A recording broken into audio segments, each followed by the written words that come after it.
Hello folks, swarm capture number 4.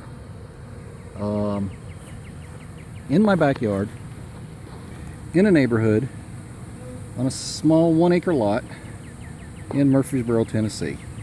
In a very neighborhoody neighborhood. Don't ever let anyone tell you that you can't catch bees in a neighborhood. Wherever you live, set out a swarm trap if you want bees. This is a good sized swarm.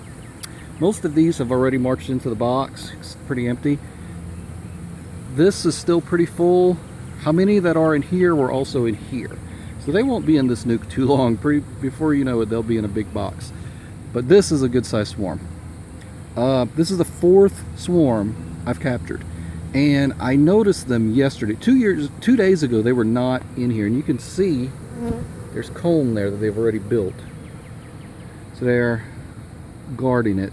I'm looking for the queen. I'm trying to go extra gentle on this one. She wasn't in this side, so I'm just letting them walk in. I put 1 drop of lemongrass oil in there, and they're starting to get excited and starting to walk in. This side hasn't started marching yet too much, but if you see that one right there that's fanning, it's telling the others, come on, we're supposed to be in the box. This is not right anymore. This is not our home. These are very, very simple swarm traps again. They're just peat pots screwed together. Large peat pots, I guess 4-gallon size, 3-gallon size, 4-gallon size. And I plug up all the holes on each side. I leave one open and I stick it in a tree, and that's it. Put some lemongrass oil in there, about 4 drops inside and about 1 drop outside near the entrance. And that's all it takes, folks. That bag, it's just a little plastic bag. It's got cotton balls in it, and there's lemongrass oil on the cotton balls. It just kind of makes the scent linger a little longer. But it's really not that hard getting free bees. I mean, it's really not. And these bees are the good stuff. These are local feral bees. These are the ones that will survive through the winter, if any of them will. They're adapted to your climate. They've been living without human help. This is what I want. This is the direction I'm going with my apiary. So this is either 15 or 16. My 15th or 16th colony now. I started with 1 just, a month ago. My goal is 20, but I mean, if they keep coming, they keep coming. I may end up selling them if I go over 20, or I don't know. I mean, I'll probably keep them. We'll see how it goes. But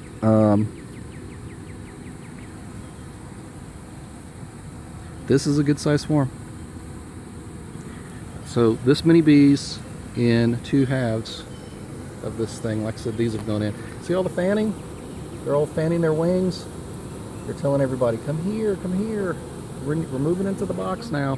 These guys haven't figured it out yet, but they will soon enough.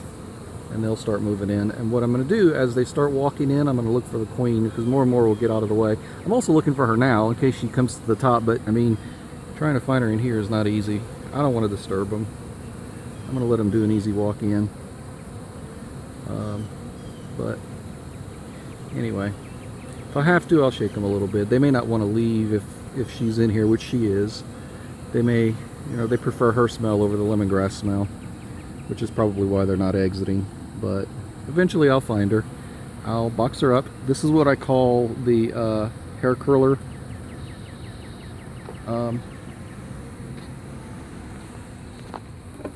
cage.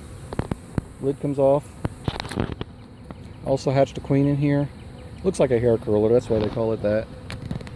Put the lid back on and then pop her in there. Keep her in there for 48 hours.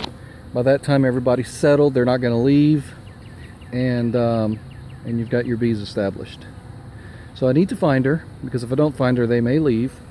I'll put her in here, put the cage in there between a couple of frames, leave her for 48 hours, then release her. By that time they'll have some comb made, and she'll have a place to start laying, and the colony will start growing. Colony number 4 in a neighborhood. I've also got 26 acres, about a half hour from here.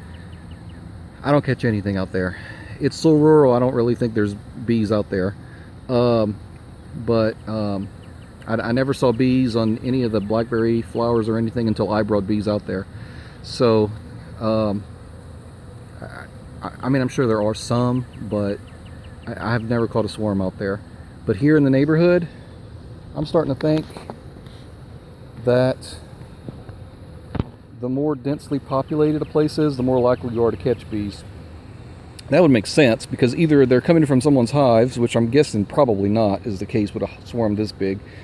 Someone surely monitored their hives closely enough to keep this swarm from happening. These bees are living either in a tree or somewhere feral. So they've got a home now. We'll take care of them. Thanks, folks.